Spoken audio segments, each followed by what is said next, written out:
Hi, my name is Ricardo and my team and I have prepared you a video structured presentation to show you how to make a cereal bowl step by step so you can learn to make a great breakfast for every morning. So let's say no more and go ahead.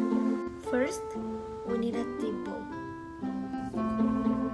After you take your bowl, you're gonna fill it up with your favorite cereal.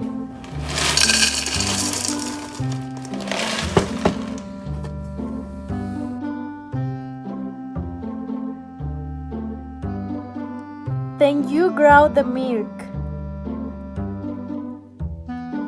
Remove the lid. And pour the almond you want into your bowl of cereal. It can be full or half full. Don't forget to cover the milk.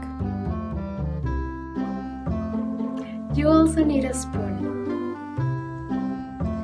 And the final step is enjoy your cereal. And that's all about how to make a cereal. If you have any question, you can rewatch the video or let us know if you have any doubt.